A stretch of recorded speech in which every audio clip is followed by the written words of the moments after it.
Depths of my soul, feeling the loss of control in the spirit, so colorful. Easy feeling, then let's go to a place where you belong. Giving strength to carry on. Open your heart, set your mind at ease. Live your life and you'll be free. We're gonna rise, rise, rise.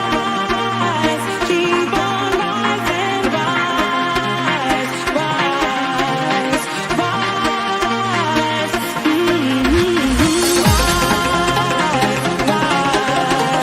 rise. Keep on rising, rise, rise, rise.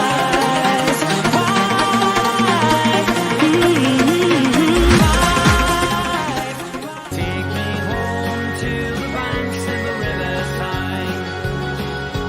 Take me home to the place that I call mine. It's a place I love best. Yes, it's better than the rest. Take me home to the banks of the riverside.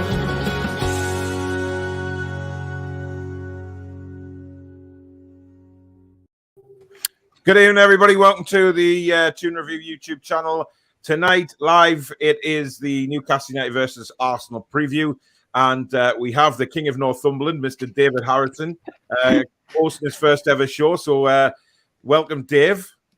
Thank And you. he's Welcome, got a new everybody. headset for the occasion. So, you Yes, splashed out. 475 quid, Paul. know, yes, I'm sure it was. Yeah, you not probably bad. just got your butler to buy one. Well, And we're also joined by a friend of the show, Richard from the Over and Over Again Arsenal podcast. And great to have you on, Richard. How are you doing? Yeah, very well. It's a pleasure to be back on. I love the channel, so it's a pleasure to be asked to come back on again. Thank you very much.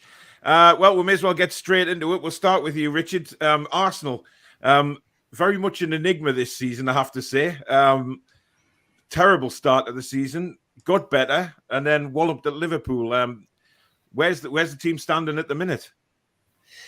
I mean, that's a good question, actually, because I think that it's easy to have been a little bit kind of carried away. We was on a 10-game unbeaten run before Liverpool, and I personally felt as though they were 10 games that you'd have expected us to pick up results in. They were teams that were, you know, in the bottom end of the league generally, and apart from maybe Leicester away where we played pretty well, the rest of the games I kind of expected us to get results, and we did. So I've not been yet. The team hasn't like surprised me and thought, oh wow, actually they look as though they might be doing better. We're fifth in the league, but I don't think that's a fair reflection of how we've been playing or where we are. I think we've had a good run of fixtures up until the Liverpool game. You know, a run of 8 games in the Premier League, and I say really 7 of them I would have expected us to have picked up results before, and Leicester was an extra bonus perhaps, and we were fortunate maybe to win that. The goalie played well, so I think that for me, where we are at the minute is our goalkeeper's man in a match every week, so we're not conceding many goals, and we've managed to nick the odd 1-0 victory against teams like Norwich and Watford at home. So, you know, we're 5th in the league, which is great, and if we win against you guys on Saturday, West Ham are playing Man City, we could be level on points in the top 4, which is incredible when we were bottom of the league after 3 games. But I don't think that. I think when it all kind of works itself out, I think we're going to be not too far away from where we were last year, sort of 7th, 8th, around about there at the end of it all. Personally, that's what I think, because I think we've got a young team that are going to make mistakes. They're going to have games like they did against Liverpool, because they've got lack of experience there to help. And when things go wrong, we tend to struggle and fall to bits. We did it at Man City, we did it at Liverpool, we did it against Chelsea at home, and I'm sure we'll do it again throughout the season when we play the better teams. Let's hope we don't do it on Saturday. Well, we do. We very much do, given that desperate for a win. Sean says, looking forward to what should be another great show. Thanks, Sean. Good evening, Jade. Hope you're well. Abdullah says hello. K Moggy, all the usuals are in the house by the looks of things. Thomas says, evening, Geordies. Stephanie, good evening to you. Evening all. Oh, here he is. Dublin Magpie, what's the crack? Dave. Just stay off your text messages, mate, and watch the show. David says, evening, Toon. Mark, good evening. Has Paul fell down the stairs again? No, I'm here. Susan, good evening. She's back there, Susan. modding again. Kevin says, "Hey Dublin, you had me crying with laughter on Tuesday night." I think he had everybody crying with laughter. Absolutely. It was brilliant. In case you didn't see it, Richard, we do a fan forum on a Tuesday night, and Mr. Dublin Magpie, obviously Irish, he was on the show, and he has one of them headsets similar to what Dave's using with the microphone that comes down. But he was having an interesting text message conversation, and he thought he'd switch the mic off, and then halfway through it just went silent, and then all you heard was "dirty bitch." So I don't know what he was doing, but he's never going to live that down in a million years. Abdullah says, "I hope they remove Sports Direct signs." That's a tune. Yep, new intro's going down well. Reese says, "Hi Paul, ignore the trolls, keep smashing it, mate." Thank you very much. I am ignoring them, to be honest. I'm not having anything to do with them. It was a funny night. Oi, oi, lad, says Stuart. Evening, says Paddy. I'm not sure what. Oh, that must be. Is that the king emoji? Is it? King emoji, yeah. Okay. Well, there you go. Thomas. Yeah. Looking at the game on Saturday, Dave, we are still yet to win, obviously. But we have an intriguing little sort of dilemma because 3 of our players, if they receive yellow cards, will then be suspended for the Norwich game.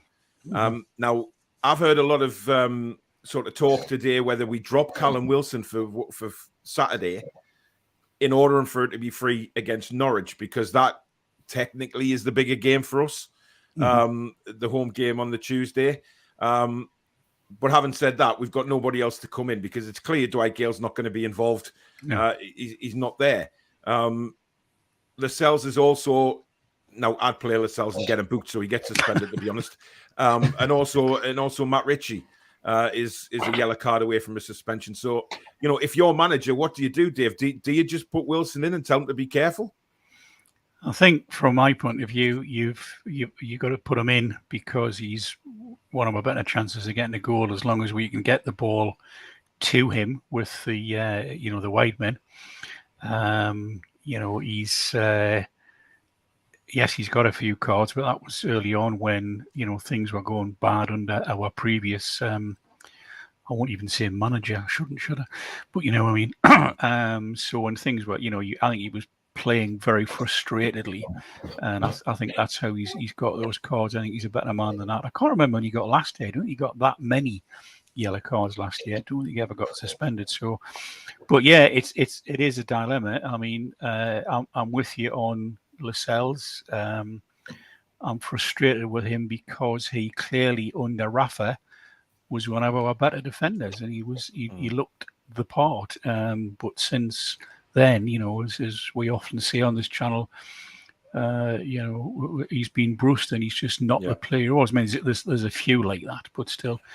So yeah, it's a tricky one. I mean, would Gale come in and do as a job? Possibly. I'm not sure he would. I would be more keen to keep him in the starting lineup, and if things aren't going well, sub him off for somebody else. If you think he's getting a few niggles and he's going to retaliate or do whatever. So I'd do that. I mean, Ritchie, I think, I see where you come from in the position he's been playing in, which is not his position, and he's not good enough for it. If he was put back where he's really good and where he will do a job, further up the field, sort of midfield or whatever, I would keep him in and just hope the hell. But we all know that Richie's he's a bit of a hothead. God love him. Well, I think Callum Wilson's have come simply because of frustration for me. I mean, most of his yellow cards have been out of pure frustration because he's never got the ball. But that obviously is changing. Buff makes the comment: Arsenal game as a can't lose, then Norwich and Burnley are must win. Interesting. Fair point. Josh, good evening to you. Haven't checked in for a while. Been watching the videos. Love it. Thank you very much, mate. Trolls, thank you for the 50 krona super chat yet again. Thank you for your donation. Very kind of you, mate. Trolls, thank you. Norvik says, let's have a rerun of the comeback of all comebacks. I don't think Richard will be wanted to, be reminded of that. I actually watched that today because it was on the BBC website. There was a link to it, and I watched it. And the old silly old son, so I am watching. I think, wow, I wasn't there because I'd not long been at the hospital. And I watched it, and of course at the end they did a little tribute to Czech Dioti. Well, there was dust in the air, and I filled up. Just such a sad thing. Him and Pav, you think, oh my God, it's terrible. I mean, Gary Speed, awful. Every time I see Dioti scoring that goal and then running away at the halfway line, and you think, bloody hell, he's not here now. He's not with us. It's so sad. It is mental. You're right, Paul. Paul says, I think we will give them more of a game than we would have a month ago, but I can't see us getting our first win. Listen, I'd take a point at the Emirates. Take a point now. I mean, Richard, how do you think the Arsenal confidence is going into the game? I mean, obviously, a thumping at Liverpool, but many people, to be fair, let's be honest, get a thumping of Liverpool. I watched the game. I just thought Arsenal were all over at the back. I mean, this playing out from the back frustrates me as a Newcastle fan. But Arsenal, I mean, I think they were one of the first teams to become famous for playing out from the back in the Premier League. But what happened on Sunday? Because, I mean, that Jota goal was just a farce. Yes. I mean, funnily enough, in recent games, we've not been doing it as much. We've been maybe going longer from goal kicks, and we've been getting the ball forward a little bit quicker. And I thought that's great because we're not very good at playing it out from the back. We don't really have the players that it suits particularly well. And although we've got slightly better players with it now than we did maybe last season with Ben White coming in, the goalkeeper, but it's still not worked. And I was quite happy to see us not do it as much in the last 4 or 5 games. And suddenly you play Liverpool away. Liverpool are great at shutting you down very high up the pitch. We go back to playing it out from the back. And not only did we just do it in the first 10 minutes of, well, actually, we better not do this anymore. We kept doing it. We kept doing it and we kept doing it. And eventually it cost us some goals. And that was bizarre for me. Bizarre management there. You don't, against Liverpool, the one thing that you want to do is get the ball away from your goal as quickly as possible, because if you don't, they're going to pressure and pressure and pressure, and eventually it pays off for them. So we played into their hands, really. I thought the first 25 minutes or so we did all right. We had a good shape without the ball, and we offered a little bit of a threat on the counter-attack, and I'm thinking that this is good. And then you can see the goal, and then with Arsenal, it seems that this season, we seem to score all our goals in the first half in a 20-minute spell, and then we sit back. A bit like Man City have done under Pep, maybe. That's probably where it's come from. And we've done it quite well in a lot of games recently. We've gone 3-0 up a few times and sat on it and won. If we don't score early or we go behind, Arteta doesn't seem to be able to make the changes to the shape of the team or tactically, or he doesn't seem to be able to bring on the right personnel to get us back into games. We've never, as far as I'm aware, I can't remember us ever being behind at half-time under Arteta and coming back and winning a game. That sounds very familiar, Dave, doesn't it? Yes, not being able to change the tactics during the game or bring the right players on. Take the words out my mouth, mate. Yeah. I mean, to be honest, watching your show and some other, the Newcastle shows when Steve Bruce was there, a lot of the things that you guys were saying, I'm thinking, well, that's almost the same as we've been under Arteta. Obviously, we've got better players, so I suppose it hasn't been quite as bad, but very similar kind of things that you were moaning about with Bruce. It's kind of similar things that I see in Arteta that I've seen since he's been in, and it's worrying that now, nearly 2 years into the job, he doesn't seem to have learned. And he doesn't seem to be able to change things enough in a game. Yeah. I say, when you go behind, you expect something different to happen. You expect the manager to react. Other managers react when they go behind. Brighton were 2-0 down at Anfield in their last home game. They came back and got a draw and nearly won because their manager on the side thought, you know what, we need to change something here or we're going to get absolutely battered. And he changed it and they got a result. Arteta, we're 1-0 down. He thought, well, let's just keep it as it is. And if we lose 1-0, well, that's not too bad. Rather than thinking, let's make a few changes. Let's put Liverpool under more pressure. Let's get the ball out of our box a bit quicker. We may have been able to come back into it, but he didn't do that. And it's frustrating for me. And, how that's going to affect our confidence, I don't know, because we have been on a decent run. Games, like I said before, that I expected us to maybe get results in. And it's going to be interesting now how we respond to this defeat, because is it going to completely knock our confidence, or are we going to think, well, okay, that's one game, let's get on another run? We've got some tough games coming up. And I don't think Saturday, although you guys are bottom of the league without a win, you've got a new manager. You seem to have had there's a lot more positivity around the club since the takeover. And I don't think it's a great time for us to be playing you. We've just come off a beating. You've just got a new manager. He may well be on the touchline for the first time. And I just think that it's not, if we'd played you guys 2 or 3 weeks ago, I'd have thought, you know what, we'll win this 3 or 4-0, no problem. But now I'm starting to think this could be, in the circumstances, a really difficult game. And, a few people there in the chat said they don't think they'll get their first win. I wouldn't rule it out, actually. I think whoever scores first is probably going to win this game. And if it happens to be Arsenal, then fair enough. But if you score first, I think we'll struggle to get back into it. I've got to be honest, because we don't seem to have any plan B. If plan A isn't working, we stick with plan A until the end of the game.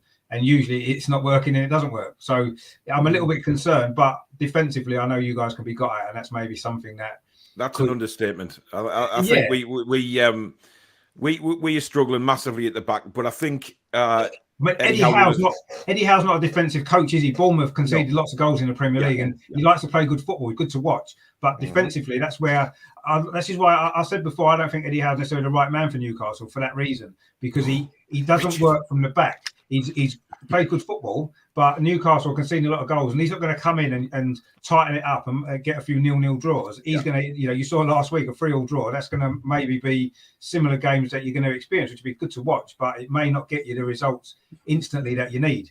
And, I don't know, maybe I say that now. You'll come to the Emirates, stick 10 men behind the ball and get a 0-0 draw probably now. But Eddie Howe, I don't think we'll ever play that way again, to be honest, Richard. I think Eddie Howe has really put his stamp on the team already. Yeah. And yes, defensively, I think he'll have got a surprise.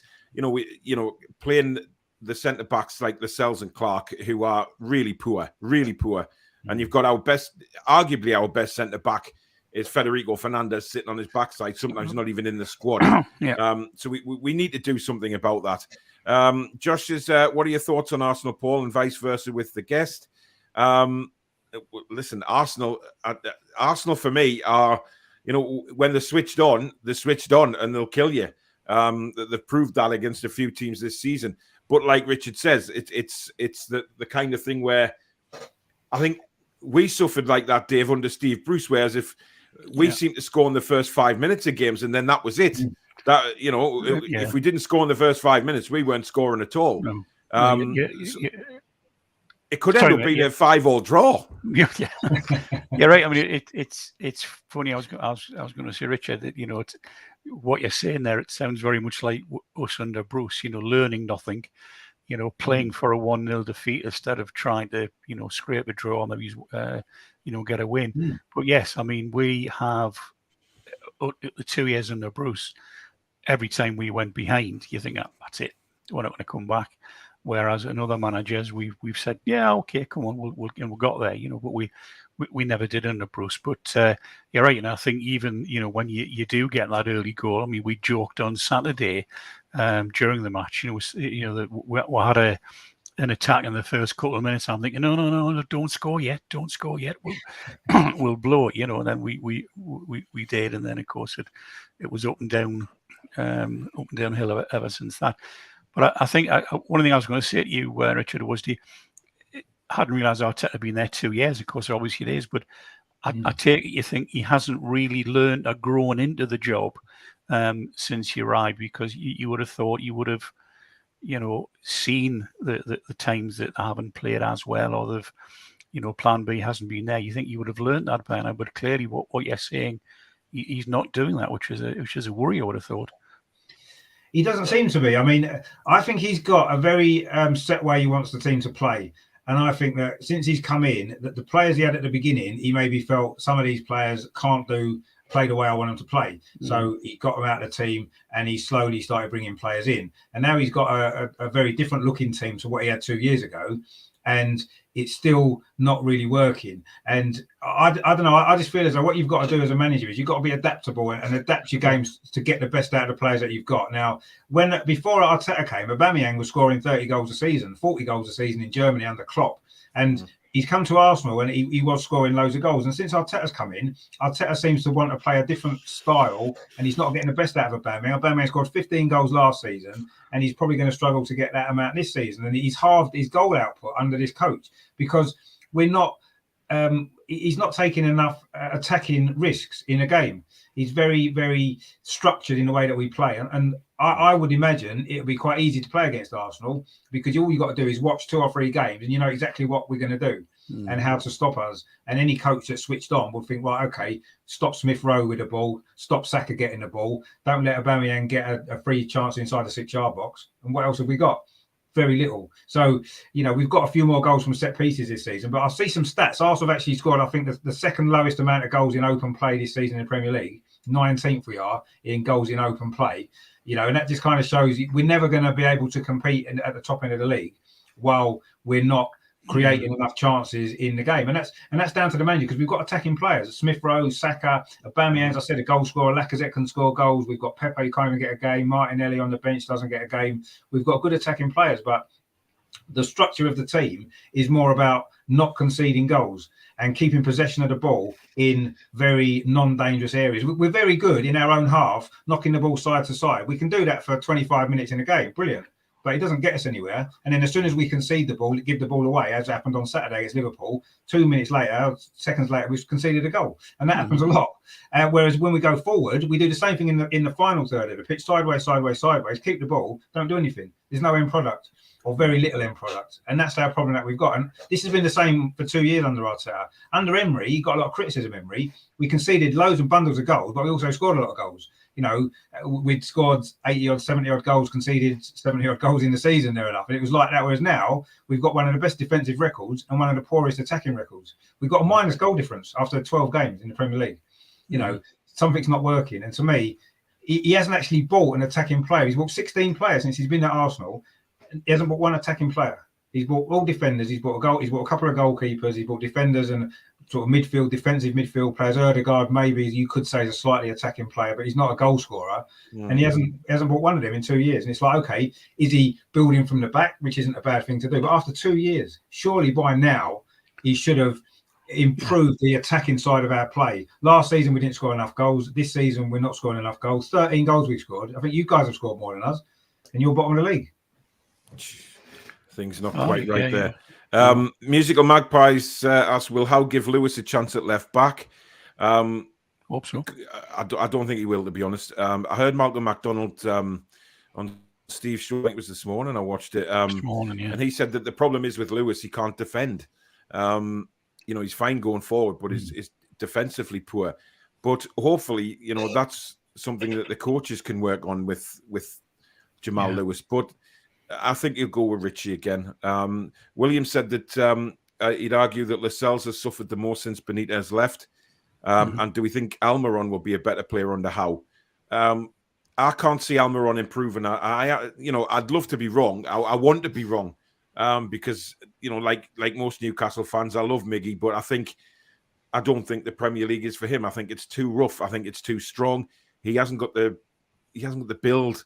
You know, fair enough, international football, he's outstanding for Paraguay. However, we know that international football isn't anything like the Premier League. So I just think that he'd probably be better off in another league. But we'll see in time. Good evening to Keith. Geordie, Toon for Life says, good evening, lads. Hope you're all well. Good evening, Dave. Dave? What the hell? Dave. My voice has gone funny. Lascelles has to be dropped for Fernandez. Good evening, Rainey. Evening, lads. Hope you well. Toon wins Saturday and a massive lift for the Norwich-Burnley game. It would be, but again, I'm not confident. Derek says, hi, lads. Get Anderson in while his confidence is on a high. Now, last time we saw Anderson, Dave, was in the FA Cup game against Arsenal at the Emirates, where he came on as substitute and, he was brilliant in a game that possibly Newcastle should have won. The league game. We got belted, but the cup game, that was very, very different. And there's been little things on Twitter about Anderson and little clips of him scoring goals in training. He looks right up for it. So, do you think Eddie Howe would possibly look to put him on the bench maybe and bring him on? You would like to think so, Paul. I think that he's got a hat-trick his last game out for the under-23s.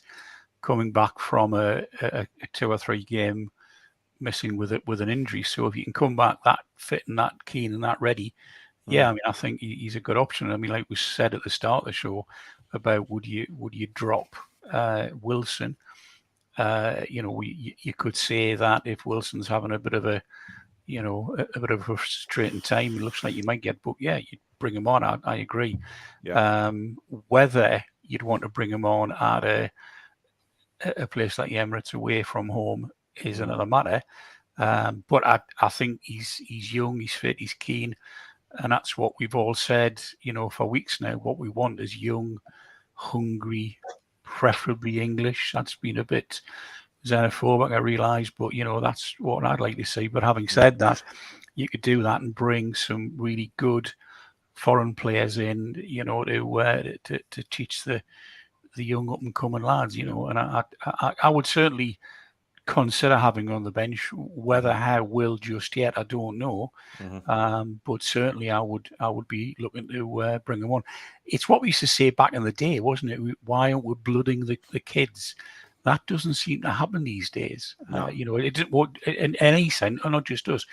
Any side, it's hardly ever done. They might get 5 minutes, you know, in a cup game or whatever. But you know, you'd often at the end of the season, if you were sitting mid-table, you definitely weren't going to get into Europe. You weren't going to go down. Well, put 4 or 5 or 6 of the kids on the bench and give them 20 minutes, half an hour each, you know, just to bring them through. That doesn't happen now, and I think it's this, you know, this super competitiveness that the Premier League has now developed. That you don't want to do it. You're more frightened of losing than you are of trying to win or bring players on. It's frustrating. It really is. But for me, I'd certainly consider putting them on the bench. Yes. Yeah. Shane says, I think Arsenal will make a few changes. Tierney and Odegaard back in. I expect Arsenal for a comfortable win. Yano says, have faith. Ramsdale is overdue a May, and Saturday may just be the day. Jade says, I'd absolutely settle for a draw away at Arsenal.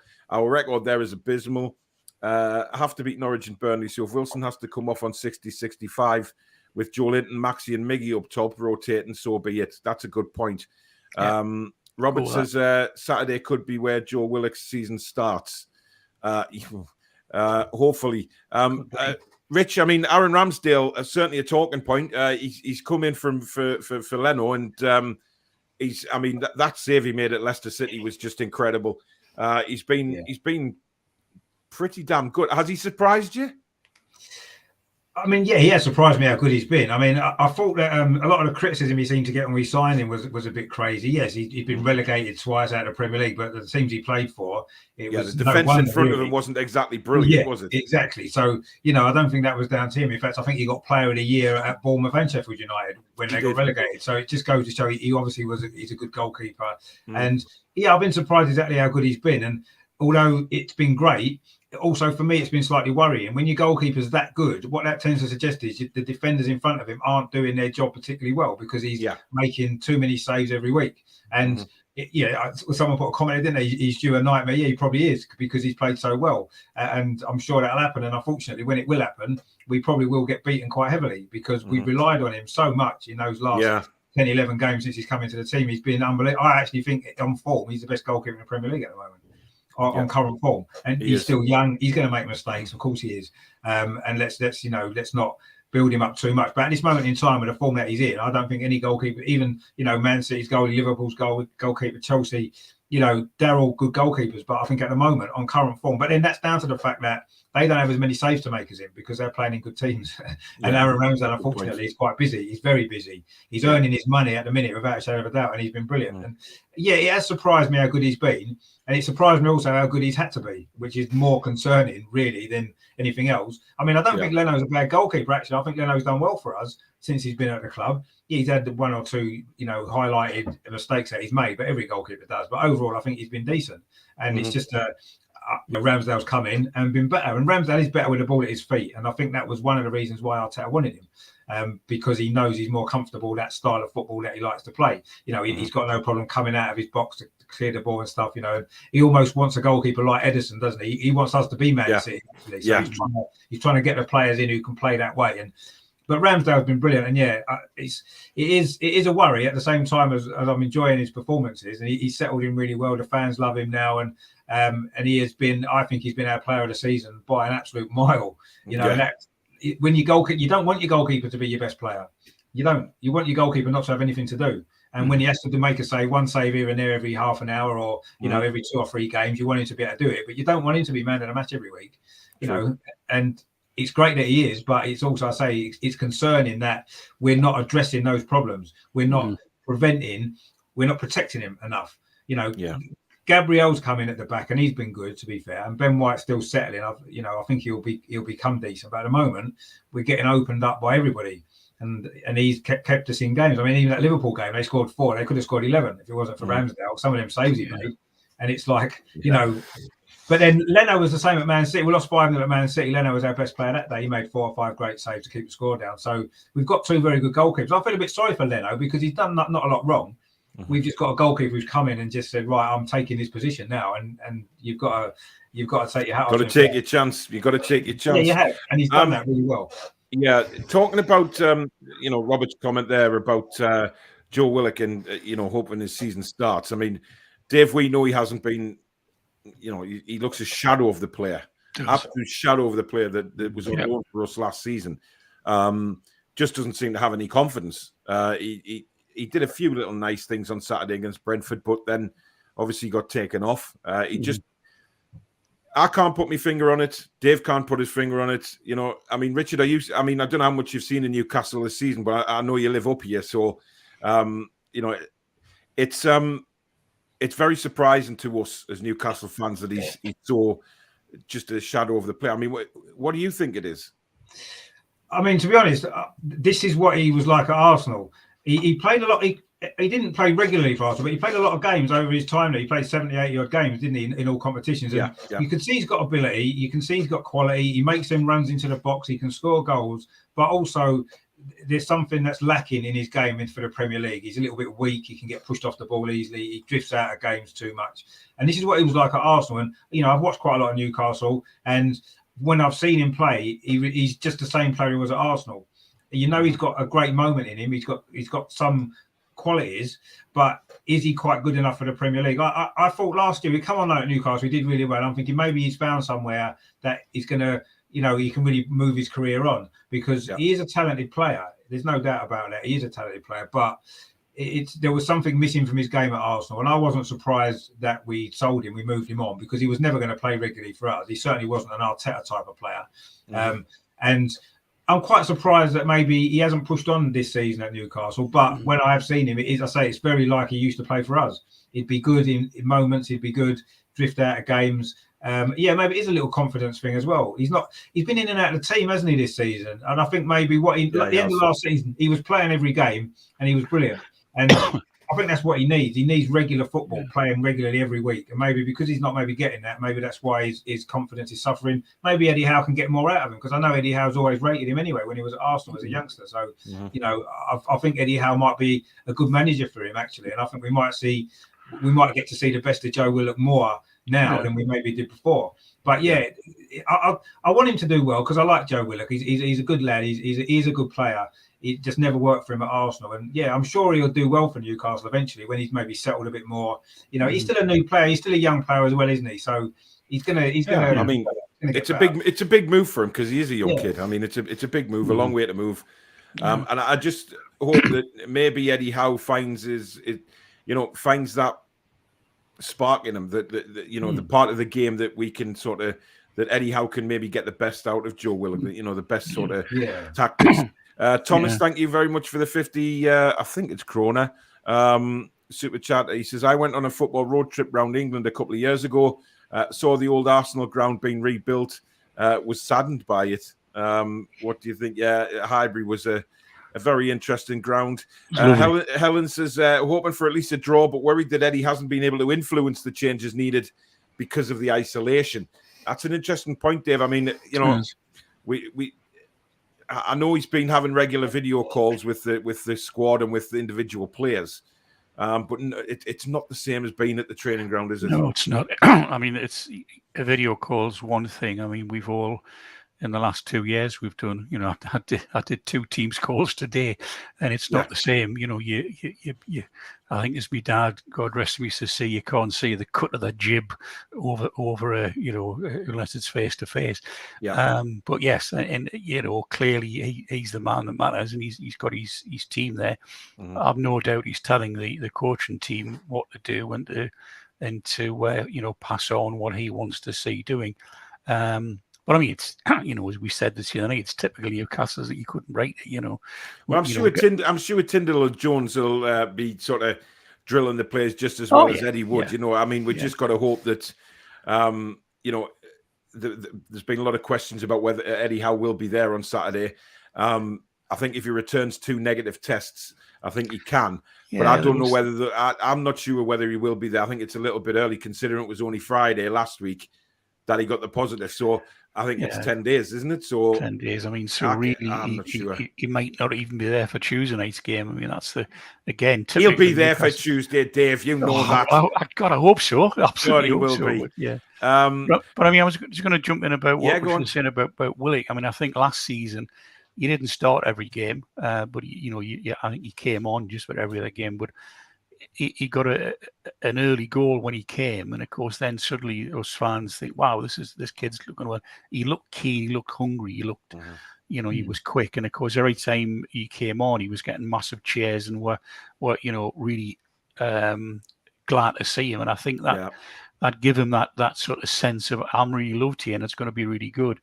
And then obviously this year, it hasn't gone right at the start. That. We had some awful games at the start, and the takeover wasn't going to happen. It's now happened, and Bruce is gone, so he's probably a little bit lost at the minute. Bless him, because he's you've just said he's a young kid, and he's moved the length of the country. You'll not know many people up here, so he is going to feel a bit lonely and sort of out of things. But I agree. I think with Eddie's coaching and the rest of the team coaching, I think he'll make it. I think he'll be an asset to us. It's just about getting that buzz back. Same as Miggy in many respects. I agree totally with Paul that I'm not sure he's going to make it. I'd love him to. I'd love to be completely wrong and see him, playing really, really well and again being a long-term asset for us. But time will tell. Time will tell on both of them. Tom says, question for you, Richard. Who will Arsenal's main threat be on Saturday? He reckons it's going to be Saka. Yeah, I mean, obviously Saka's a great player, and he seems to have been. I've got a feeling he maybe needs a bit of a rest. Actually, he played in the Euros, obviously a big part in that, and he's playing for England regularly now as well. So he's not getting a break, and he's starting to look a little bit tired. Whereas Smith Rowe is really growing and developing. He's kind of Saka last season was our best player, and he's maybe just struggling a little bit because of tiredness, I think. And I think Smith Rowe's kind of pushing on this season, and he's gone up another level, Smith Rowe. And I actually think on Saturday, I think perhaps Smith Rowe's going to be our biggest threat. And I think if he has a good game, if we can get him on the ball in dangerous areas, I think he's scoring goals this season as well, Smith Rowe. That was one criticism last year. I felt as well he was playing, he wasn't offering enough of a threat in the final third. He wasn't assisting enough. He wasn't scoring enough. This season, he's already scoring more goals and he looks more dangerous. He's more confident when he gets the ball in around the box now. He'll have a shot where before he wouldn't, and he's really come on. And I actually think he's probably going to be key. Actually, I think he's going to be key for Arsenal. How well we do this season, keeping him fit. It's managing the team at the minute. I think Arteta doesn't seem to want to make too many changes. Like he doesn't trust the other players in the squad, so he's picking the same 11 every week. And you can't really do that in the Premier League because the games are so intense. And I think you do need to use your squad a bit more. But Smith Rowe, I think he's going to be. I mean, obviously, I'm sure Saka will get back his form again. He's just maybe slightly off the boil at the minute. Whereas I say Smith Rowe's really coming into his own, and I think he's the main man for us at the moment. And I think he will be the main threat definitely on Saturday. Yeah, I think it's funny though, isn't it, when we say that you can't pick the same 11 now in the Premier League, and only a few years. Well, it seems like only a few years back when excuse me, Claudio Ranieri came into Chelsea and got the nickname of the Tinker Man because he didn't keep the same team. And now literally every single team is now tinkering on a weekend. I mean, it's crazy. Brian Johnson, good evening, everyone. How is our best centre-half? But he's got COVID. Funny man, Brian. He's a great guy. Brian, I hope you're might see you if you're at the Peter Beardsley gig tomorrow night. Me and Mr. Harrison are going along. I'm taking Dave as me +1, so I'm looking forward to seeing everybody again tomorrow night and seeing the legend that is Mr. Beardsley. So looking forward to that, and hopefully you'll be there, Brian. Keith says Lascelles needs to be dropped and Fernandez in. Andre says when you have defenders who can't defend, the best approach is attack. We'll do fine, and if not, who cares? It will be exciting. It makes a difference to see exciting football, to be honest. If Willock scores, I'll be buzzing, says K. Murray, who I believe just commented that he wants to see a 2-1 or a 3-1 win. I'd love to be drinking what you are. Carlos says, is the game on Sky? No, it's on BT. But I am doing a watch-along if you feel like watching me commentating on the game. I am doing my first ever watch-along. So that should be could be a good laugh. Please, Willock score, says Thomas. Tuesday game on Amazon. All right, okay. Oh, really? So I didn't know we that. go into Amazon on Tuesday night. Tangy says Arsenal's chance creation is pretty poor. I think we can have a go at Arsenal's jittery defence and get a result. I think both teams will be looking at each other's jittery defence and having a fancy. I mean, one thing, Dave, we did notice against Brentford last week was just how different we looked, formation-wise. We had the three up front, and we have to say, our Jordi Pellier came alive in that game. I never thought I'd actually say this, but, your biggest worry on Saturday, Rich, could be Joe Linton. Because that guy was ferocious against Brentford. And I mean ferocious. He was. We kept saying who's taken Joe Linton away and brought this other guy in because he was completely different in a fortnight. And it's incredible, isn't it, what you get with a change of manager? And actually, I mean, for the coaching staff to come out and say that he's going to be such an important player for us. They love what they see in training. His work ethic is fantastic. But the fact that they've taken the time now to work on things with Joe Linton on a one-on-one basis, sit with him off the pitch, going through videos of previous games about where he should be and what he should be doing. And it just came to fruition. I mean, Joe Linton could give your back line a headache on Saturday. And, I don't actually believe that I'm actually saying these words. It's still sort of thinking, did I just come out with that? But, that's what we want to see, though, Dave, isn't it? We want to see him consistent like that now. And Shelvey as well, because Shelvey played well. Shelvey had a good game. I think it was nip and tuck was man of the match, but I would certainly agree. Joe Linton was miles ahead of anybody else. Well, he was. Yeah, it was. And I think, from my point of view, I mean, watching, Supermac on Steve's show this morning, he said, I can't believe I'm going to say this because Supermac has said for the last 2 years, he'll never make a footballer, never made a Premier League footballer as long as he breathes air. And he said, he was awesome, and I can't believe it. So when you get somebody who's turned round from, abject, get rid of him, he's useless, to thinking, he's the man of the match, and he certainly was. And you said it yourself, Paul. I mean, we've said it one of the matches. He's a unit of a man. I mean, he's a big, strong, I see the word lump of a lad. That's probably a bit derogatory, but he's a big, strong lad. But he was knocking defenders out the way. He was barging them out the way. And that little move in the first half when he on the touchline when he just sort of played the ball to himself. I was thinking, bloody hell, that's George Best stuff. That, I mean, Jesus, it was, the way it was just incredible. So, but how many times last season did we see him going down and a player would brush past him? He'd go down like a bag of hammers. But even the goal. I mean, we said, normally that would come across to him. He'd have no composure. He'd just try and take that first time, and it would be fluffed over the bar. Yeah. But the way he took it down, kept his composure, and just beautifully curled it into the bottom corner. That's a player we haven't seen. Shane says, were any of you lads at the game when Bergkamp scored that amazing goal? Yes. Yes, sadly. I was at the other end, but it was just... I mean, I can't actually believe that there's still people of this day saying he didn't mean it. I mean, it was just, of course he meant it. Of course it was just a little flick. He turned, he knew exactly where the ball was going. Just shrugged Dabber's ass off and planted it in the bottom corner. I don't think, I think people who say that wasn't deliberate are just bitter that they can't do something like that. Yeah, absolutely. I mean, he did stuff like that all the time. He did stuff like that all the time. Yeah, he didn't score a goal like that again, but he did. Well, he scored one at Filbert Street, didn't he, against Leicester? That was a great goal as well. That was quite kind of not the same kind of goal, but where the first touch, and then I think there was one I seen not long ago. Actually, it might have been today on Twitter, celebrating 25 years since he scored the goal. Tottenham goal. Yes, that first touch and then bending it into just incredible skill. He was. I think I personally believe, and maybe I'm slightly biased, but I think he's the best player ever to play in the Premier League in terms of natural ability and what he could do, what he could see. His vision was just incredible. His touch on the ball, and I think he's actually very underrated, actually, to be honest. When people talk about the greatest players in the Premier League, he very rarely gets a mention of being one of the top players. Do you think that's because he played with Thierry Henry? Possibly, but possibly is. Although he was at Arsenal for a few years before Thierry Henry, and he was brilliant then. And yeah, maybe he got overshadowed a bit by it because Thierry Henry, was amazing. Let's not, But beat around the bush Bergkamp, like that. the assists Bergkamp got for Yeah, Henry tend to be forgotten about, don't they? Yeah, I think, but Bergkamp, because he maybe played slightly deeper position, he wasn't the centre forward scoring 30 goals a season. Yeah. Maybe he didn't get the credit that he should have done because he was an unbelievable footballer, just incredible. And I can't, even now, sometimes, thinking about, I watch videos sometimes, I can't believe for my club for, that long, 11 years of his career, the best 11 years of his career at Arsenal and the amazing things that he did.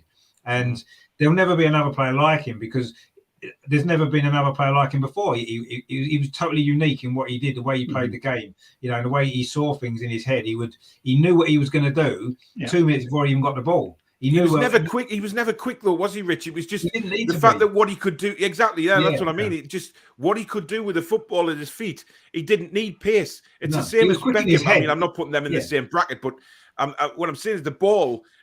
You said there, he used to know what he was going to do before he received the ball. And his goals just proved that. And then some of the passing ability is vision. His whole game was just based on pure ability. And it was incredible to watch. It was. I mean, he never. I say he's never really got the credit overall that I think he's deserved for what he did in the Premier League for all those years, the trophies that he helped Arsenal win, and we wouldn't have won half of those things without him in the team. Regardless of all the other great players, Pires, Henry, all these great players, Vieira, they were all fantastic players. Don't get me wrong, and it was a great team. But even before then, he was still at Arsenal before all they came. And he was still winning trophies at Arsenal. He was still a cut above everybody else. And it's maybe if he played for Man United, I don't think there'd be any argument. He would be the greatest player ever. Cantona's looked upon as one of the greatest players ever. Cantona's not fit enough to lace Bergkamp. No, I'd agree with you there. I would agree with you. I love Cantona. He was a great player, but Bergkamp was just a level two levels above. Definitely. You won't find any disagreement from me. I think Bergkamp was one of my favourite ever players alongside, funny enough, another Dutchman, Kluivert. I used to love watching him as well, and I was over the moon when he signed for Newcastle, but it didn't quite work out at Newcastle, but he still played for us. As a kid or growing up, I used to sign Kluivert on all my computer games and stuff like that, and then suddenly he signs for us. It's just incredible. Thomas says, my new Castoria retro shirt has been delivered tomorrow with import taxes and everything. I'll have paid about £100 for it. Must mean some good luck Saturday. Come on the Toon. Keith says these two home games against Norwich and Burnley are vital must-win games. Absolutely. Geordie Ian says Belgian women's team didn't win by much. I don't know. I don't know what that score was. Must have been a big one. She says possible conspiracy by the Premier League that Howe is the only one tested positive for COVID and none from the staff and players. No, I'm sorry. Just end the conspiracy crap now. It's a new dawn. Every game is a must-win, says Tangy. What was the score? 19-0. Who were they playing? Wow. Armenia women.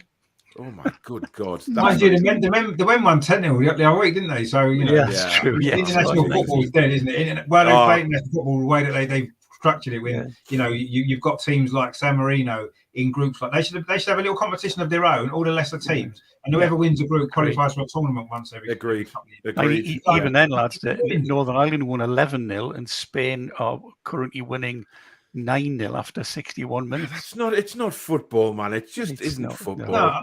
The problem women's football's got at the moment is it's going through what men's football went through 25, 30 years ago, where you've got some of the lesser nations. England used to win 9-8-0 quite often, didn't they, in qualifiers against Luxembourg and teams like that. And now all those nations have got better, and now there's still obviously nations worse than them, new nations that have maybe recently formed, small countries and stuff. But women's football's going through that now a little bit. The top nations are miles better than the other everybody else. I mean, England ladies won 10-0, didn't they, a few weeks ago as well? So this is happening a lot in the women's game, and I think it will eventually go the same way that the men's game has. I think the lesser nations will improve, and that gap will close, but it's going to take a long time. We're going to see games like this, for a long time yet. And I'm disappointed that it's happened in the men's game now. I know.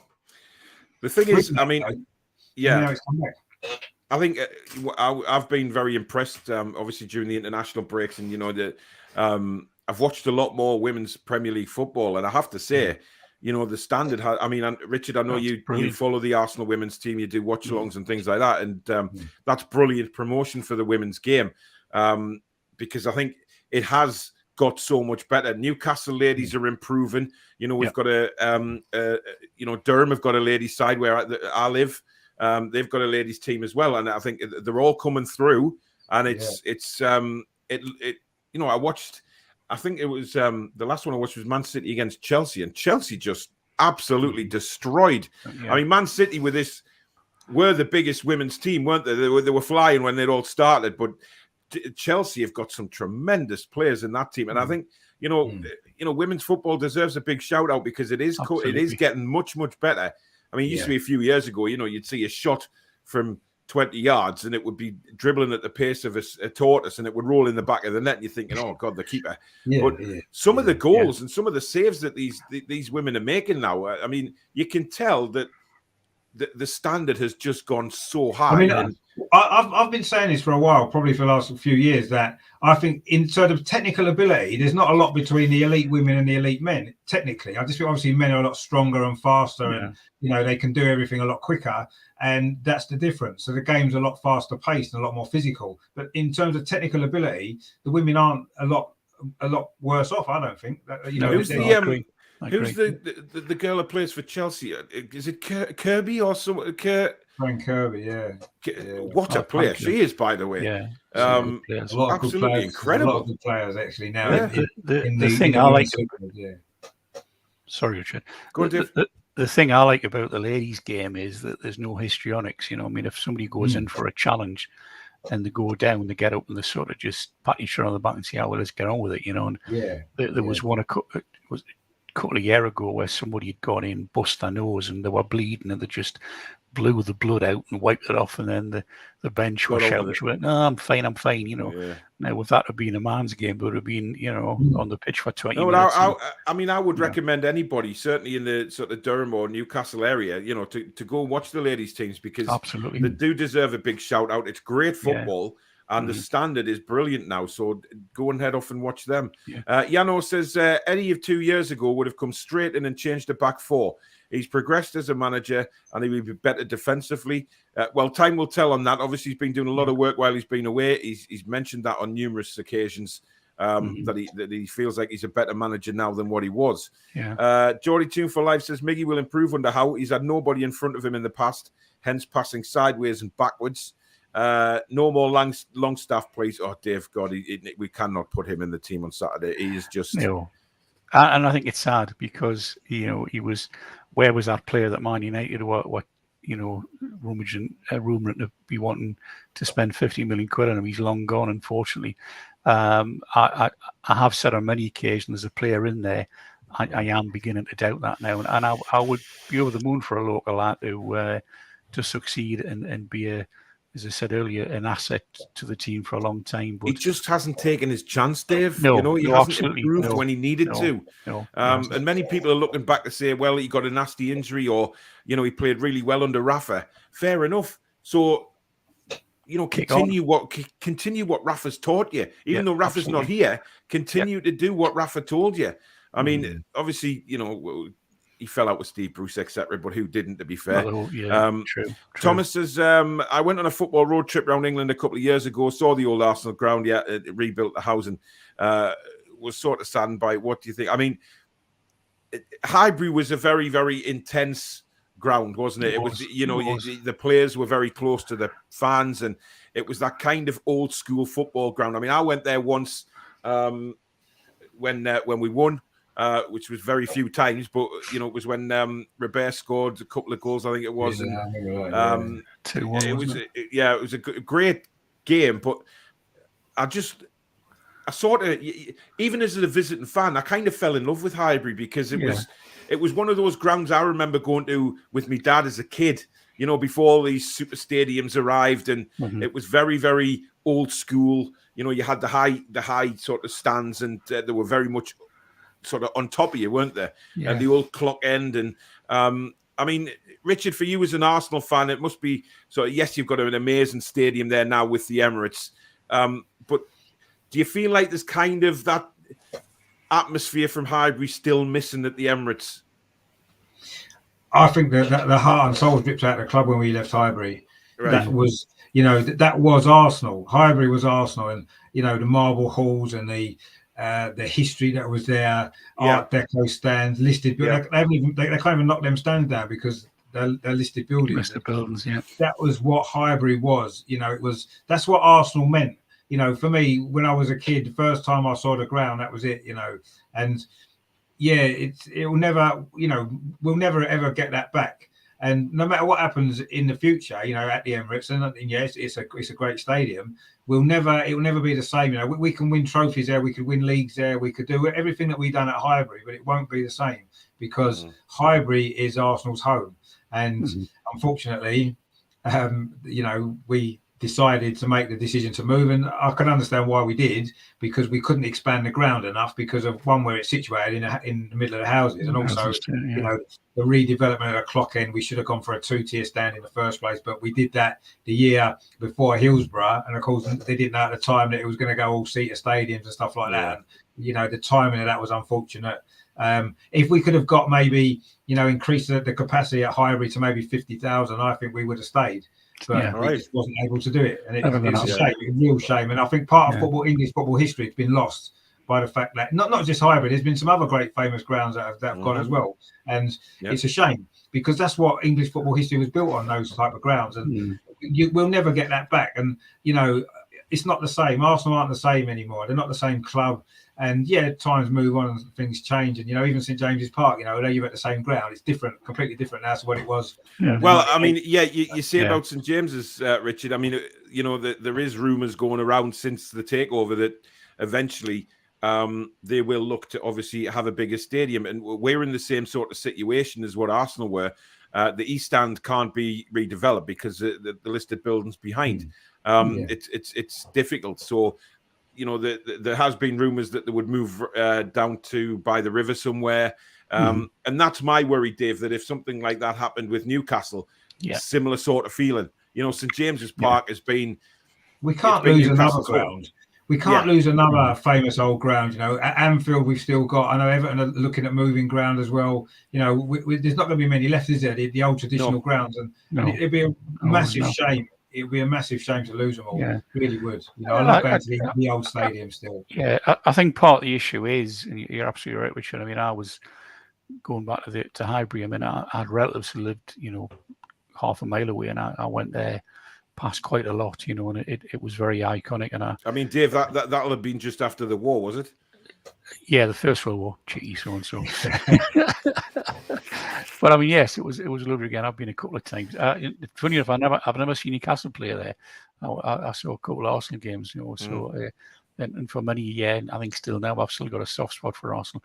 But coming back to St James's Park, Richard, you're absolutely right that those iconic grounds like the original St James's and Highbury and all that have all but gone now. There's not money left, and I think the thing about moving out to the quayside was a bit of a wish list from a fan, and it was a massive 80-odd thousand seater stadium where the utility arena is now, because that's moving across the river to Gateshead when the redevelopment's done there. And it would be wonderful to have a huge stadium. However, moving it, even if you do call it St James's Park, it isn't going to be St James's Park. You won't have that. And I think even Tottenham have found that. Yes, they stayed on the same site, but the ground bears no resemblance whatsoever to the ground it used to do. A very, very dear club to our friend Richard there. Well, they got I mean, I was going to mention White Hart Lane as well. You're nearest and dearest to Arsenal. I mean, they've done it now as well. And I mean, Robert makes a comment here. It could be worse. Tottenham lost again. Yes, I mean, they were pathetic tonight, by the way. Absolutely pathetic. I didn't watch it. Oh, dear God. It's some was it Slovakian team. They played a Slovakian team. It was Slovakia. Slovenia, something like that. Yeah, Slovakia. Yeah. Some minnows, and they got beat 2-1, which was they were the lowest ranked team in the Conference League. That's how bad they are. The Conference Leagues are like a terrible competition. They're the worst ranked team in it, and they managed to beat Tottenham. So it is quite funny. So it's mental. Yeah. Tangy says, Ramsey and Mendy currently best two keepers in the Premier League. Yeah. Can't argue with that. They lost 4-0 and Ramsdale was man of the match. Yeah, exactly. I Armadale for number 1 at Qatar. I think he means Ramsdale. Yeah, he does. He's corrected himself there. I think Ramsdale is a better goalkeeper than Pickford. Yeah, I mean, I'm not just saying that because I've got an Arsenal fan on. I genuinely think he's better than Pickford. Certainly, if you're going on this season.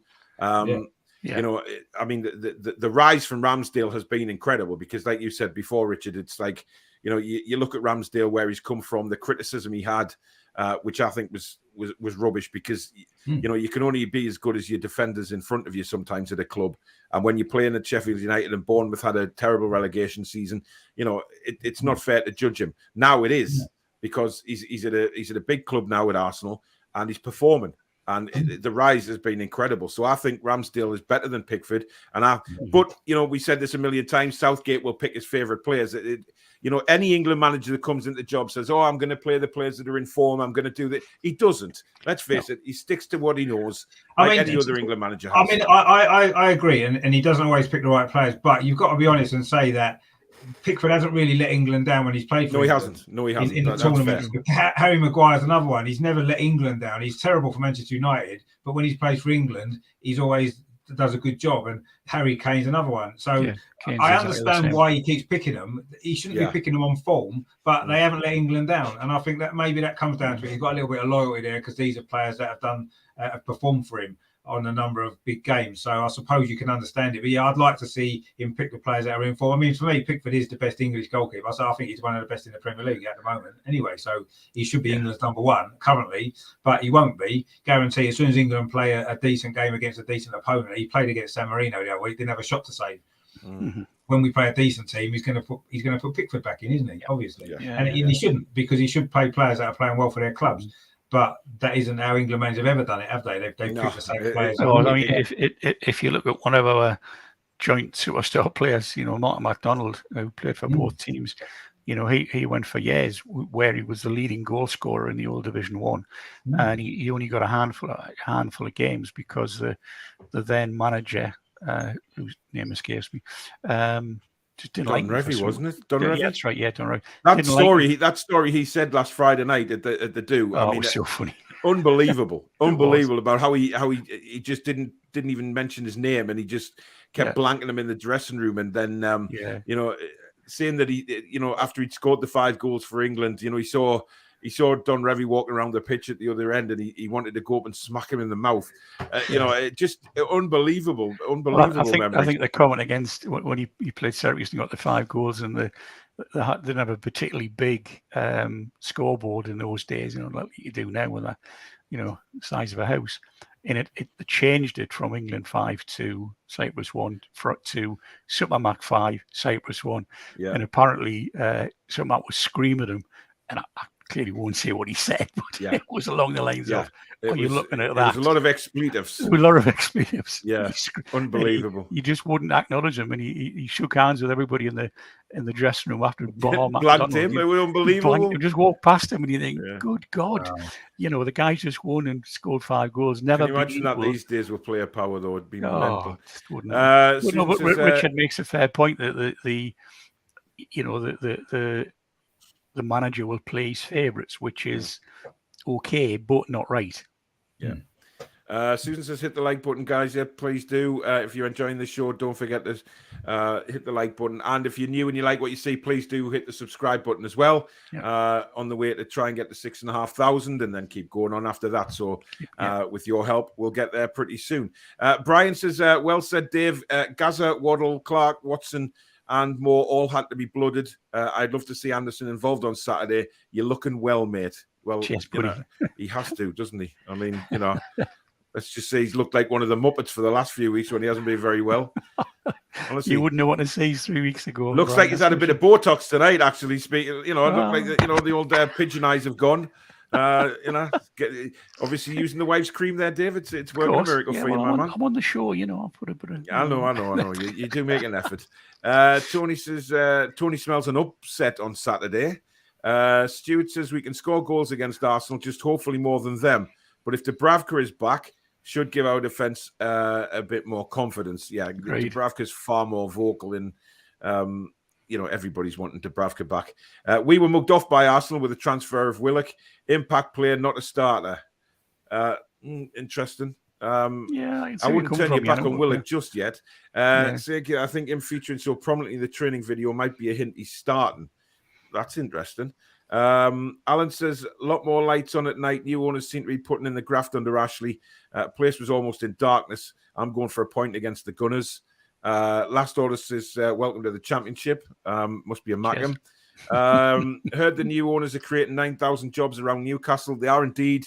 I think that's more to do with the Rubens, Dave, to be honest. I think they're starting to expand businesses up here. Yeah, well, they're building that big complex down where the old fire station and that used to be. It's what they promised they were going to do, though, didn't they? I mean, the DSS is moving down from Long Benton, but yes, there will be more jobs, but obviously a good number of construction jobs during the sort of 2-year build, and there's hotels and all sorts going up. So yes, I mean they did say they would do that, so. See you there, Dave. Our Mackham friend says ASM to Spurs is a done deal. Whatever. Remember, son had COVID and played against us, and that wasn't 10 days isolation. He didn't have COVID. That was just rumoured. He didn't have COVID, so I think with that one he'd had a lateral flow test which was positive, but then he had 2 PCR tests over the next 2 days and both were negative, so that's why he played. Sydney says Willock scored a lot of his goals off the bench. Maybe an idea to keep him back and bring him on later in the game. Possibly. Thomas has got to go. Good night. Tony says J7 Joe Linton with a full belly of Weetabix is a scary prospect. Alan says, yeah, Paul, I'm going to listen to you and watch the game when I can watch it myself. Cool. Thank you very much. I've got this little bit of software so I can put a scoreboard on and I can put the latest score on and update it as it goes. So yeah, I have been working behind the scenes trying to get a watch along set up for quite a while. I know you're a veteran at watch alongs now, Richard. I do actually when we're not playing and you've got a watch along on, I do actually watch. And it's I like the watch alongs that you tend to do because you stick to the match, you talk about the match, you're commentating on it as well. Because some of the watch-alongs I've watched in the past tend to be, people go off on a tangent and they're not even talking about the game anymore. I mean, it's bizarre. Paul, watching us, that's not a bad thing. It's sometimes obviously under Steve Bruce, I can imagine why people sort of went on a tangent and watch-alongs. Yano says, amazing what a difference it makes going into training every day. J7 has shown ability all season.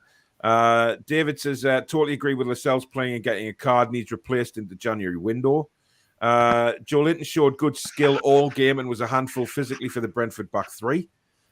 Brian says, can't make it tomorrow, lads. Damn it, Brian. Shocking. Gutted, shame. But you'll have a good night with Pedro. Can I say R.I.P. Malcolm Dix, legend of our city. Regards to all his friends and family. Of course, you can, Brian. And Brian. We echo that as well. It was his funeral today. God rest him. It was. Yeah. Always in our thoughts, Malcolm, without a shadow of a doubt. Absolutely. I knew him well. He's a good lad. I worked with him on a couple of various sports things, and he was an absolute superstar. He would, once he got his teeth into something, he would just run with it. And I think Sir John Hall said the other day that had it not been for him and his tenacity when the Magpie Group took over, we wouldn't be where we are today. We thought we might not even exist. Very simply so all his family and friends. Top man, sadly missed. Yep. Johnny Toon for Life says Bergkamp was world class in his day, without a shadow of a doubt. He was. Yeah, absolutely. A shadow of a doubt. Right. Last 10 minutes of the show. Obviously, we'll focus on Saturday again. Richard, formation wise, how do you think Arsenal are going to line up for the game? Line up formation wise. I mean, we've kind of shifted to a little bit of it's almost a 4-4-2. But it's quite a flexible 4-4-2, and I don't think he's going to make too many changes from that because that's how we've been playing most of the season, certainly since we got the players in. So I can't see that. I think the only change I can possibly see is the starting lineup from Saturday. I'm not sure if Tavares will keep his place at left back. He did have a bit of a nightmare. I like Tavares; he's a good player, and I enjoy watching him. But he had a mad 10 minutes, 15 minutes in that game, gave away a couple of goals, and I think Kieran Tierney's fit now, so I imagine he'll come in at left back. And I think other than that, it'll be the same. Ramsdale, obviously, in goal, and then Tomiyasu and White and Gabriel, 2 centre backs. I'm impressed with him, by the way, Tomiyasu. I think he's been. He's done well. He's a good defender. He's a very good one-on-one defender. He's good in the air. Maybe going forward, he's maybe not quite, the modern fullback gets forward, and that's probably because he's played more of a centre back previously, so that's not his game. But I think he may get better at that. But yeah, he's been great. I think in midfield, there's going to be probably Thomas Partey. See, Lokonga had a bit of a poor game last week. Again, he had a mad 10 minutes. And, Maitland-Niles has been man of the match the game before against Watford. So I wouldn't be surprised if maybe Maitland-Niles starts with Thomas Partey in the 2 in midfield. Obviously, you'd imagine it'll be Saka and Smith-Rowe playing in the wider positions. And then Lacazette will be in behind Aubameyang, probably. Yeah. I can't see Arteta making massive changes to that. I personally don't think that's the best formation for the players that we've got, if I'm honest. But it's what he's stuck with. It's what's got us decent results in recent games. And at home against Newcastle, I can't see him changing it, to be honest. I think maybe when we play away from home, after that, we've got Man United and Everton away. He may well make a couple of adjustments, perhaps for them games, although he didn't against Liverpool. So I don't know. But yeah, I'm expecting it to be the same team as Liverpool, but maybe Tierney at left back instead of Tavares. That should be the only change. I think everyone else is fit. So I can't see him changing it, really. I mean, Ødegaard's not getting a game. I don't know why. Martinelli's not getting a game. I don't know why. I don't know. I'll be surprised if he makes more than that one change on Saturday. I've got to be honest. I'll be shocked. Fair enough. And before you go, Rich, obviously a prediction. Be gentle. Well, it's a tough one, isn't it? Because Newcastle are going to win a game at some point this season. Well, you'd hope so, yes. It won't be very far away now. We're nearly halfway through the season, so it's going to come sooner or later.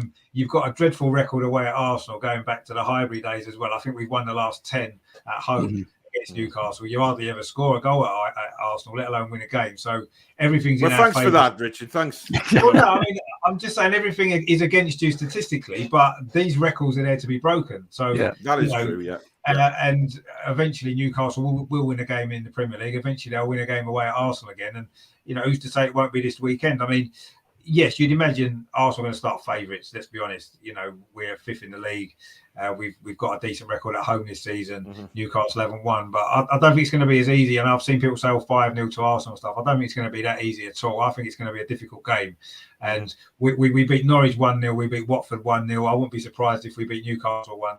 So I might go with that as my prediction. Fair enough. Listen, Richard, thank you very much for giving your time to us tonight. Really, really appreciate it from an Arsenal point of view, matey. Do you want to give your channel a shout out? Yeah, it's over and over and over again. I do, as Paul said, I do a lot of watch-alongs. I have live shows on as well. I do an Arsenal women's show as well on a Friday usually. There's not one this week because there's no games in the WSL because there's international break. So, just do stuff like that. I mean, I'll be doing a watch-along at the Newcastle game on Saturday as well. But obviously, I'm sure yours will be better than mine and you'll get a lot more people watching it. And, obviously, I'll have more goals to cheer probably, hopefully. Yeah, probably, yeah. We'll see. Listen, mate, thank you very much for coming on and we'll catch up soon, mate. Absolute pleasure, mate. Thanks for having me again and good to meet you, Dave, as well. Yeah, cheers, Richard. Good to meet you too. Take care, buddy. All the best. Cheers. Speak to you later. Bye. So there you go. That was Richard. Fantastic guy. Brilliant channel. And I really, really like the way Richard's promoting the ladies' game as well, because doing the watch-alongs for that is absolutely fantastic. And that can only do the women's game a power of good as well. Now that obviously, we'll move on to the Newcastle side of things, Dave, as we always do on the reviews once we've heard from Arsenal. However, Julie's put an interesting comment in. I'm liking how Dave and Paul are colour coordinating the outfits tonight. On point. I wondered how long before they would get a comment. The women's game is much better standard now. The goalkeepers are still abysmal, though. I'm not too sure they are. Getting there. Troll says Mr. and Mrs. Julie. Get lost, Troll. Obviously, Susan quite finds that funny as well. Anton Dex says Dublin Magpie. Listen, you shouldn't be allowed to talk on my channel ever again. Dim Beam says, guy at the bottom, no, let's not be having that kind of stuff. He doesn't actually. Right. No. He talks absolute sense. Hope you're feeling better now, Julie. Chris says women's football, rather watch paint dry. See, why say stuff like that, man? Give over. You know, we're trying to promote the games, you know, whether it be women's Yeah. football or men's football. And I'm sorry, but women's football is improving dramatically. It is. I mean, I think that comment 10 years ago, I would have went, yeah, fair enough. Yeah, but not now. but Not not now. now, no. It's really. I think it's really good. It's the way they play, the way that, you know, even the camaraderie between the teams is much better, and it's a lesson to the men's team. You know that all these histrionics and, you know, simulating, which they will win, tend not to do. It's great. I love it.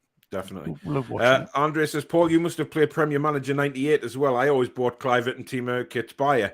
It was almost my top scorer. I remember that back in the day. Dear me. God. Carlos says, let Kirby in our first team. Yeah, I would have her. Sean says, well said, Dave. I'm not sure what you said, but Thanks, Sean.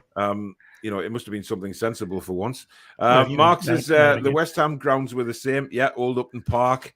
Yeah. Longstaff has been crap. Can't remember his last good game. Totally agree. Yeah. Totally agree. Sadly, but I agree. Long-staff injury, long-term injuries need psychological input as they lead to long-term lack of confidence. Eddie will get it right, just needs time. Look, Longstaff's not going to be part of it when we start buying players. I can guarantee it. Don't think so. Same with Liverpool. Yano says, Paul, at 9:25, you're 30 minutes behind with the chats you're reading out. Is there nothing that can be done about this delay? Well, unless I'm freaking Superman, Yano, I can't host a show and read comments at the same time. You know, the whole point of reading the comments is just to interact with the show.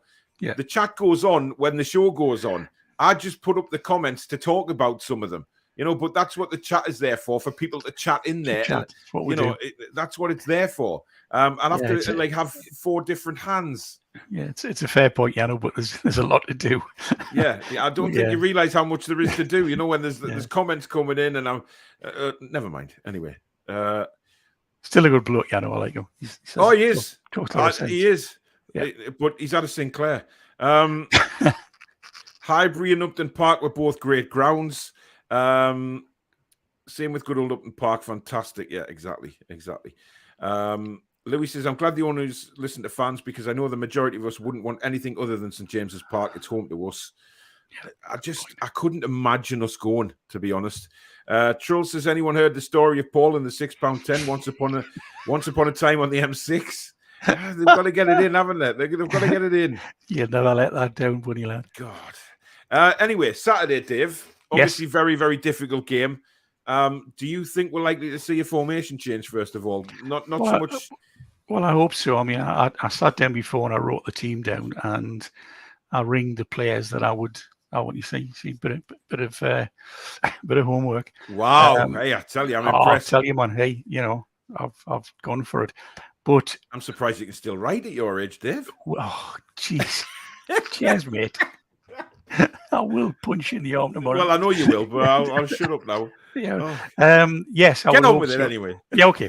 I've obviously, I think everybody agree. I put Dubravka. I can't say the word. Dubravka. Bradford. Bradford. Yeah. Bradford, man. I've gone for Manquillo, Ferdinand's, Shaw, and Lewis. I can't even say Ferdinand's at the back now. Shaw and Lewis at the back. I've gone with Fraser, Hayden, Shelby, and Willock in midfield, but I'm unsure about Willock, whether I'd put Almiron in there or swap them. I don't know, but I've gone for Willock, and obviously up front ASM, Wilson, and Joe Linton. That would be my team for tomorrow. So yes, a few changes I would think in there. I would, as we said earlier, you go 4 at the back. Yeah, I'd go 4 at the back. Yeah, 4 at the back, and then I would, you know, you could bring, you know, maybe Zanderson on, Almiron, you know, whoever. Richie could come in. I'm really tired about Murphy because I think he's a good player, but I get the where point. You fit him in, though. I mean, well, yeah, that's exactly that. I mean, I hummed and hard for about half an hour before thinking, who am I going to play? You know, would I play Manquillo or would I play Murphy? I think Murphy's a great player, but I just think Manquillo's better in that defensively minded. Yeah, yes, absolutely more defensively minded. So it was interesting because I think, you know, we were talking last week about how Murphy got exposed, certainly in the second half, I think, against Brentford. Those balls over the top There was a couple of times he was in the middle of the pitch. He was just completely unaware of his surroundings, and I think Mankiw doesn't tend to do that. Yeah, he's a good player. He's good at going forward, good crosser, but he does tend to drift towards the middle and forget who's behind him. You know, you're right. Yeah. There was 2 or 3 times, pardon me, when he was on the edge of the 18-yard box, and there was, you know, players behind him thinking, well, how are you, buddy lad? You know, at least keep an eye on them. So yeah, that's a worry. It is. Paul says, I was working in Birmingham yesterday. On the way home, I nearly took the M6, but then I saw all of these big signs warning me of the toll. So I took the M42 instead, guessing they must be new. Cheeky bugger, honestly. I love it. Unbelievable. Helen says she's looking forward to seeing J7 on fire again on Saturday. Fingers crossed. Luke says, Alan St. Maximan on the left, Joe Linton up top, and Miggy on the right is the full 3 for the weekend. Front 3. That's not bad. I mean, you know, I don't think he's going to leave Wilson out, to be honest. I really don't.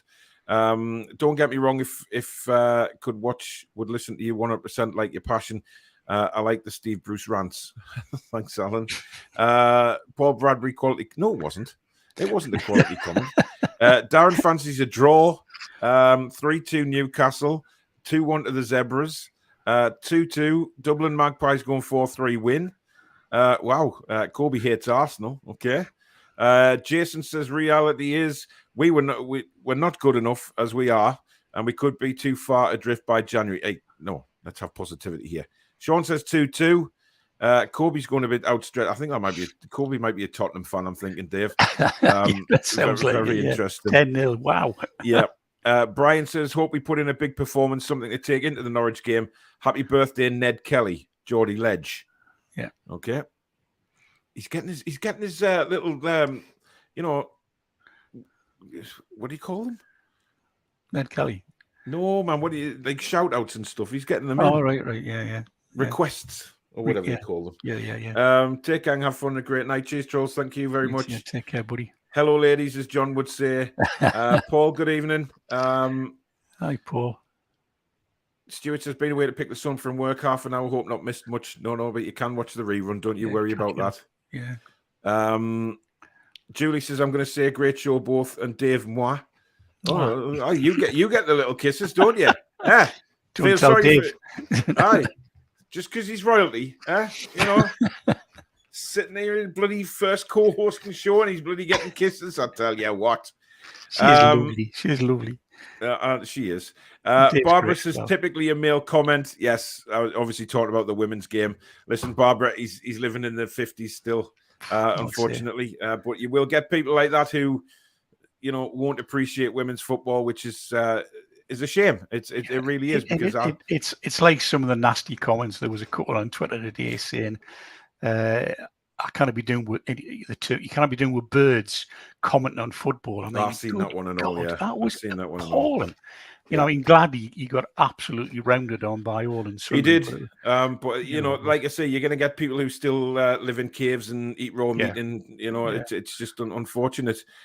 Shira says, I've seen some canny women's games. Yeah, they have. Spain women 12-0. International level with the women is going to take time to develop, isn't it? I mean, it is. Especially in the smaller countries, yeah. But yes, the countries without that sort of history of football, or certainly women's football, it is going to take a while. But you know, we'll get there. You know, keep plugging away.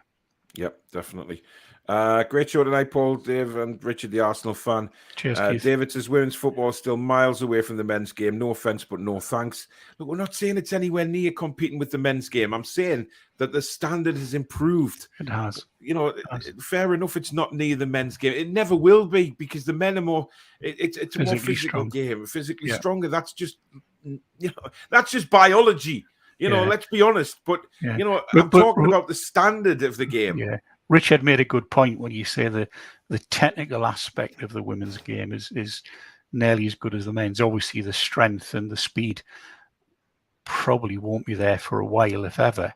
But technically speaking, you know, the way they can control the ball and dribble and all that is phenomenal now. You know, and I think those that you are saying, oh, it's rubbish, don't, you know, try taking in a couple of games. You know, I think you get a pleasant surprise. People don't seem to be patient with it, though. They'll just sit. No, that's You'll true. see one game and judge it, and then go from there. But hey, well, everybody themselves. Yeah, absolutely. I mean, if Everybody you has don't an like it, opinion. that's absolutely fine. You know, If you don't like it, don't watch it. Fair enough. Yeah, absolutely. Yeah, I couldn't agree more. Yeah. Susan says, "Can you imagine Paul and Dave in the jungle after the bat night?" Why bring the bat up again? Honestly, that was a while ago, wasn't it? It was, but it's still fresh in my memory, Dave. Yeah, I bet it is. Yes. Yeah. Actually, I still don't even know what that thing was that came in the window. You know, it disappeared behind me green screen, and I haven't seen it since. Yeah, so, you know, I don't know where it is. And I keep looking around now as if it's going to put its head out somewhere. You'll know about it if it does. I just hope the cold weather's killed it off, to be honest. Exit stage right very quickly. Yeah. K Muggy says, heard this 15-year-old lad in the academy that's ready for a call up with the under-23s as soon as he turns 16. Hopefully so. It'd be nice to come through. Yeah. Julie's laughing at Susan, but it wasn't even funny. Nothing wrong with women's football, says Keith. Absolutely. We are due a win. Damn right we are. Yeah. Jason says, women's football is sometimes a good watch. Can't be doing with women commentary or punditry on the men's game, though. Times are changing. You've just got to get used to it, man. I disagree. I'm sorry. I can see where he's come from. But again, the women commentators are getting better and better. Yeah. And let's face it, some of the BS we get out, some of the men commentary. Oh, you know, the bias as well is just incredible. It's you know, and the saltiness is just absolutely ridiculous. So, you know, but like everything else, you know, when things start, you know, there's always going to be issues. But as they get on and learn and get better, you know, so let's support them. It's what it's all about, you know. Well, in my humble opinion, I mean, others will disagree, but still. Jack down in Bristol says, I hope Matty Longstaff gets a chance under Howe. There's a good player in him, just needs a chance. If Joe Linton scores tomorrow, I'm wearing the shirt with pride. I thought you would be, mate, to be honest. Would be. Yeah, I mean... at least he didn't burn it. Well, I know, I feel dreadful now asking him to burn his Joe Linton shirt. I feel very guilty about that, I have to say. You know, I do apologise to Jack. And Emma's partner, don't make him wear it, you know, because obviously him not wearing it has given Joe Linton a boost. So please, Emma, for the sake of Joe Linton, make him get rid of it. Okay. Main Road, Man City, another stadium. You know, says it wasn't criticising, just be nice to be chatting about the same topic. Of course. Yeah, you know fair point. Absolutely. We know you're a good one. Yeah, Barbara wants to go 4-3-3. Dublin Magpie says 3-4-3 is a dirty formation. I love it. Jesus Christ. Thanks, Paul. Toon 2-1. Ronald says 2-1 Toon. Paul says populations have increased, more fans demanding more facilities. So as much as I love the historical grounds, many of them do need to be replaced. 21st century living demands. Yeah, that's a good point as well. It is a good point, Paul. Tangy says 3-1 to the Toon, just like Bobby Robson back in the day. I had £10 that night and win £1,000. Thank you, Lauren Robert. Yes, what a night that was. You know, says kisses for Paul, bless him. Thanks, buddy. Top man, Paul said, would rather watch a ladies' game than watch the Mackhams. Well, there's always that. Yeah, that's very fair point. Yeah, without a shadow of a doubt. Darren says, why you two got red tops on? Hope you're not supporting Arsenal. No, I just had this. There was no coordination between.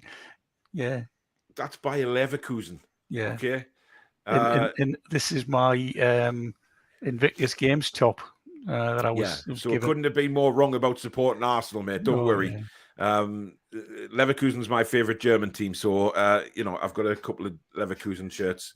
So that's why I've got it on. Certainly not in homage to Arsenal. Absolutely. It's a different sport, in fairness. We're getting into topics.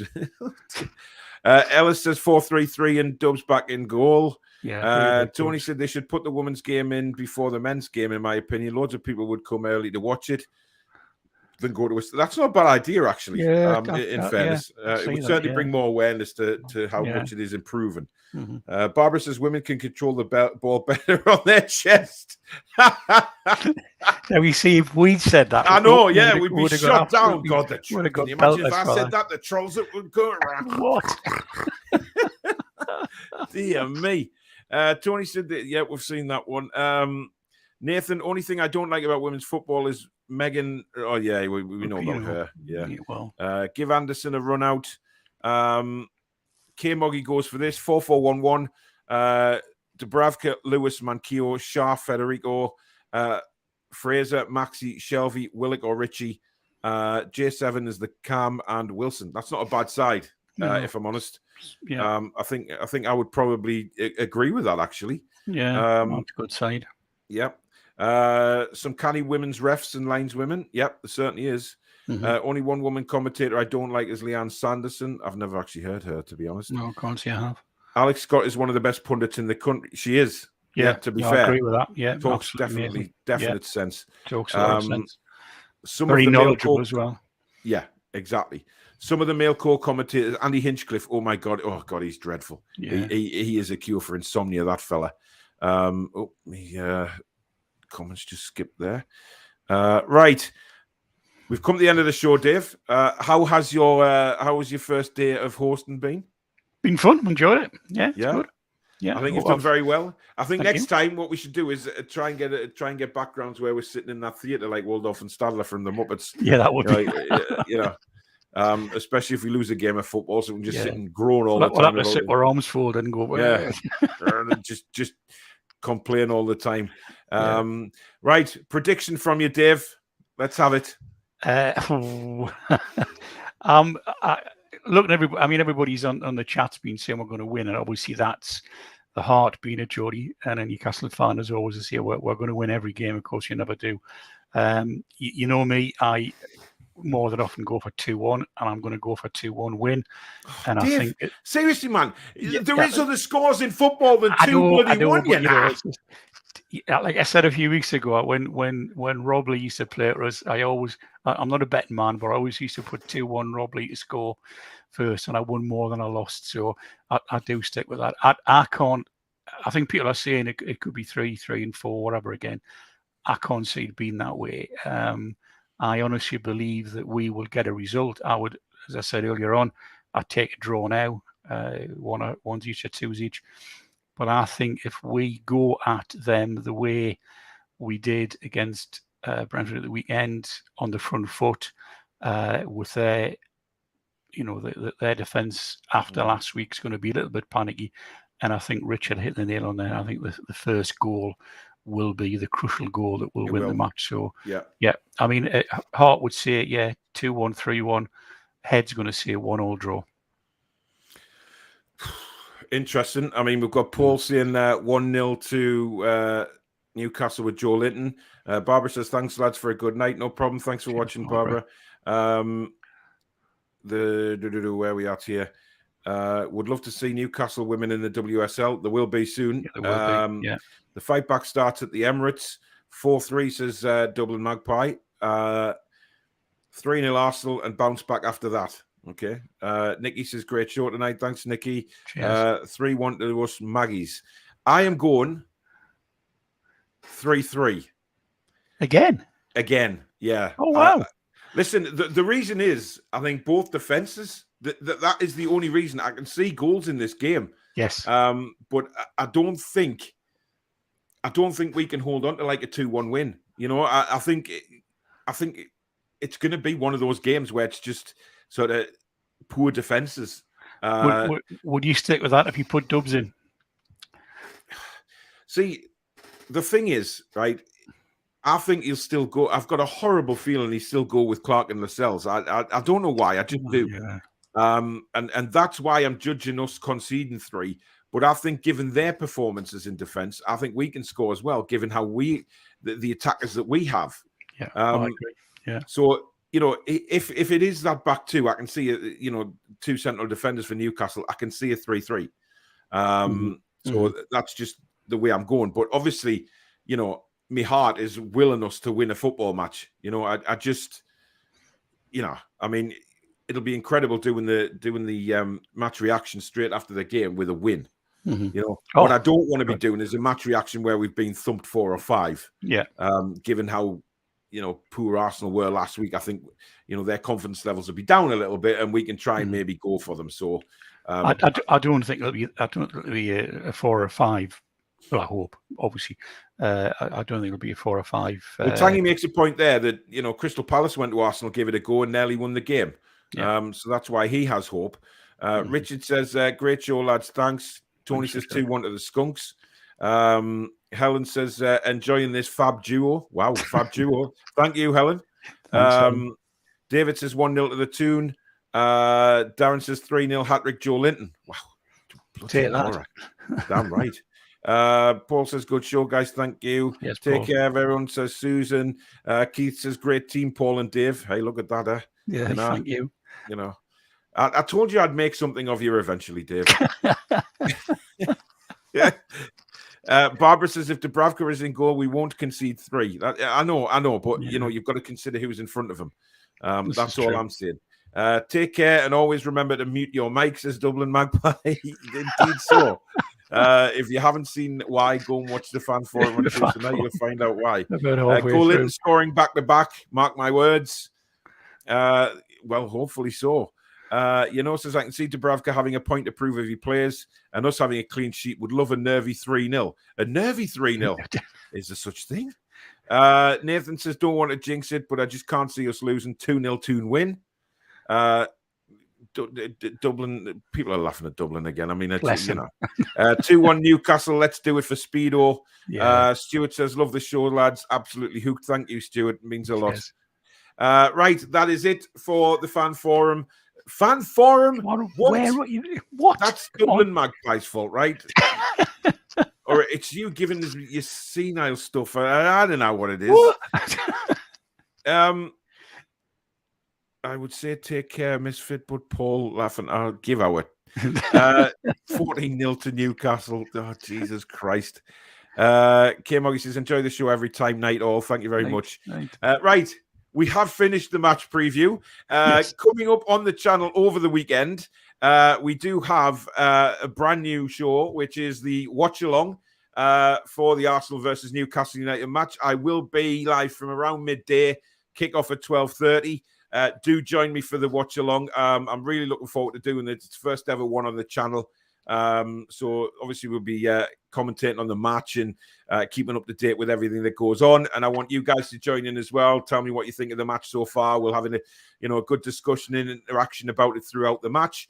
And then at 3 o'clock, about 10 minutes after the game, we have the Arsenal Newcastle match reaction live with myself and my senile old mate there, Dave Harrison.